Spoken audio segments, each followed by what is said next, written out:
If you are an older physician, you remember the days when we prescribed barbiturates and tricyclic antidepressants regularly. If you've trained in the last decade, these meds are thought of as pharmacological footnotes in history. Might we have dismissed the most effective therapeutics in psychiatry? Welcome to the Clinicians Roundtable. I'm Dr. Leslie Lundt, and with me today is Dr. Ned Shorter. Dr. Shorter is the Hanna Chair in the History of Medicine and Professor of Psychiatry at the University of Toronto. His main research focus lies in the rich field of psychiatric history, where he has published several authoritative texts, including his most recent book, Before Prozac, The Troubled History of Mood Disorders in Psychiatry. Welcome to ReachMD, Dr. Shorter. Hi, Leslie. Thank you. Now, in your book, you criticize psychiatrists as having a herd mentality. Explain that for us. Well, one of the problems in psychiatry is that the brain is still kind of a black box. Nobody really knows what causes anything. And as a result, psychiatry finds it very difficult to disprove bad ideas. This is the basic problem. Somebody proposes a moonbeam theory of psychosis. And it's impossible to disprove a moonbeam theory of psychosis. And so clinicians start to get behind it, and there's a snowball movement, and before you know it, everybody is into psychoanalysis, everybody is into cognitive behavioral therapy, everybody's following whatever the latest fad of the moment is, whether it's SSRIs now or whether it's amphetamines in the late 1930s. This doesn't happen in nephrology or cardiology, where you can prove bad ideas wrong with data. The appropriate data don't really exist in psychiatry. Now, you make a compelling case in your book that we may have unnecessarily thrown out highly effective medications. One of the examples you use is Miltown. And as I was reading it, I thought, Miltown? What? Tell us about that. Well, this is a drug that was introduced in 1955 by the Carter Company, which soon was to become Carter-Wallace. And Miltown was marketed as Equinil by Wyeth, and Wyeth's detail force is much stronger than Wallace's, and so actually many more tablets of Equinil than Miltown were sold. But it was really the first blockbuster drug in psychiatry. How it works is today just as unclear as it was then, but it was clear from an overwhelming number of open studies, anecdotes, that it was highly effective against mixed anxiety, depression, and anxiety.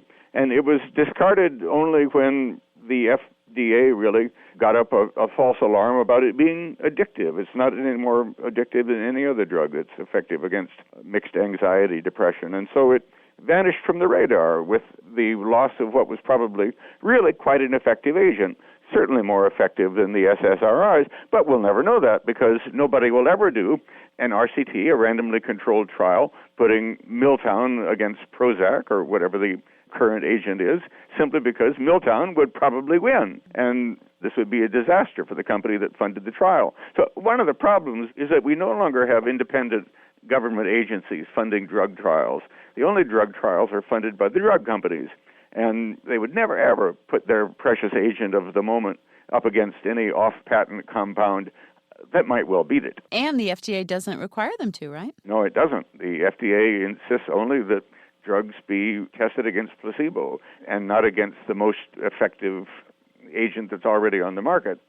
So this is really a recipe for what the FDA refers to as diluting the formulary, filling up the shelves of the drugstores with agents that may be less effective than their previous competitors.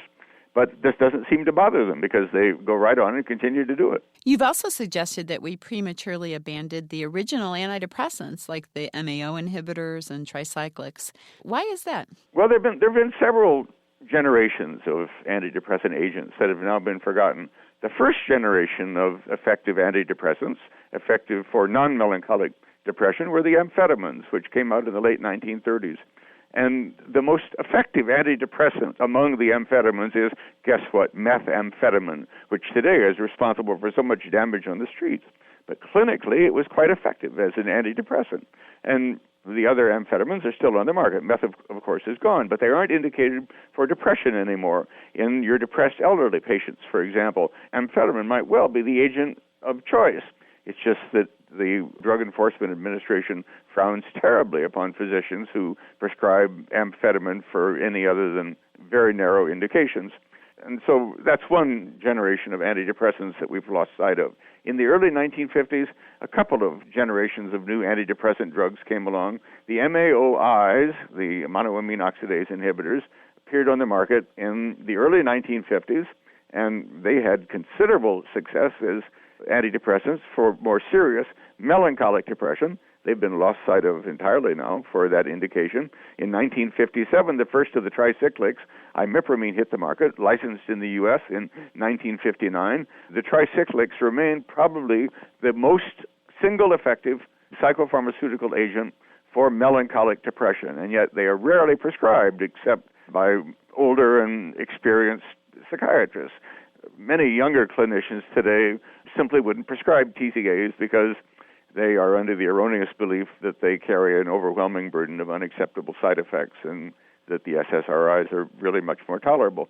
The problem with this analysis is that there are a load of side effects from the SSRIs, but also that the SSRIs are considerably less effective. And so if you're trying to balance the side effects against the expected therapeutic benefits with the TCAs, sure, there are anticholinergic effects, but the expected benefits are very considerable. With the SSRIs, there are actually a fair number of side effects, and the expected benefits just aren't that great. If you're just joining us, you're listening to the Clinicians Roundtable on ReachMD, the channel for medical professionals. I'm Dr. Leslie Lundt, your host, and with me today is Dr. Ned Shorter of the University of Toronto. We are discussing the history of forgotten psychiatric meds. Now, Dr. Shorter, have we just been brainwashed that the SSRIs are just as good as these older medicines? The drug companies have certainly brainwashed the profession today in favor of the SSRIs. Billions of dollars were at stake in persuading clinicians to prescribe these agents. But guess what? Most of the SSRIs are now off patent. And so the volume of advertising on behalf of the SSRIs has just dropped off dramatically. In fact, there are very few patent-protected antidepressants that are still on the market. This is one of the problems. The pipeline in mood psychopharmacology is so empty. But however, you can get the SSRIs now generically, and the trade names, such as Prozac, are still trademark protected, and still there is still enormous impetus on the part of physicians to prescribe the SSRIs, and awareness that there are alternative agents that might well be more effective is really lacking. And indeed, the drug companies have done a good job of persuading the discipline that the burden of side effects from the TCAs and the older antidepressant classes is unacceptable. But that's completely wrong. The data say something very different. Now, not just drug companies have been to blame for this, but also institutionalized psychiatry. How do you think the DSM has affected our prescribing habits? Well, it's affected them greatly by importing this bogus diagnosis called major depression. And this is a therapeutic disaster, a classification disaster that began in 1980 with the launching of the third edition of DSM-3. And the problem for the drafters of DSM-3 was getting the psychoanalysts on side. Previously, psychiatry had distinguished clearly between two different kinds of depression, melancholic depression and non-melancholic depression. The psychoanalysts had a favorite kind of depression that was really a kind of psychoanalytic invention called neurotic depression. And DSM-3 abolished neurotic depression because Robert Spitzer, the architect of DSM-3, was really implacably opposed to psychoanalysis. And yet the psychoanalysts cooked up a big fuss about the abolition of neurotic depression, and they threatened to torpedo the draft of DSM-3 at an APA national meeting before it was even accepted. And so Spitzer felt he had to do something, and so he created this big tent diagnosis of major depression that would make everybody happy because there was something in there for all the squabbling factions. And so that was a shrewd political move on his part. But it wasn't a scientific move. The creation of major depression had nothing to do with science. It became the only diagnosis that you would use for an acutely depressed patient of whatever severity. Now, the problem here is that previously psychiatry had sorted out different depressions, not necessarily on the basis of severity, but on the basis of there being at least two very different kinds of illnesses. There was melancholia, which was a well-defined illness with slowed movement and mentation, despairing about the future in an unremitting way, striking neurovegetative symptoms, and a distinctive biological profile, high cortisol, positive dexamethasone test. Some of your older listeners will remember the DST that was incorrectly thrown out of psychiatry. Okay, so that was melancholia, and that had always been acknowledged in psychiatry as a separate disorder, going way back in time over previous centuries. And then there had always been some kind of diagnosis to indicate non-melancholic illness. And by non-melancholic illness, we're talking here about constitutional depression, something you're born with, reactive depression, mixed depressive anxiety pictures. All of those fit into the kind of non-melancholic stew. Okay, now there's a lot of differential responsiveness here. This is the important point. With melancholia, the agents of choice are convulsive therapy and the tricyclics and maybe even the MAOIs. And they are distinctively effective in melancholia. You wouldn't necessarily use them for non-melancholia. For non-melancholia, by contrast, you use agents that you wouldn't use for melancholia. For non-melancholic illness, the SSRIs. Hey, why not? But the benzodiazepines are even better. Meprobamate is probably even better still. So all three of these drug classes are inappropriate for melancholic illness. They hit the nail right on the head for non-melancholia. And major depression washed all that together into the same pot. Okay, that was 1980. So when the SSRIs come along 7 years later, in 1987, Prozac is the first of the SSRIs to hit the market. Guess what? We've got a perfect drug here for major depression, this mixture of melancholia and non-melancholia. And people have now forgotten that they're two distinctive disorders that are mixed into the pot. They see major depression as a distinctive illness, and guess what? We've got a perfect drug for it. So it's really a perfect glove fits the perfect hand. And that's where we are today, seeing there basically one drug class that is suitable for the relief of major depression, and that drug class is called the SSRIs. The diagnosis itself is bogus.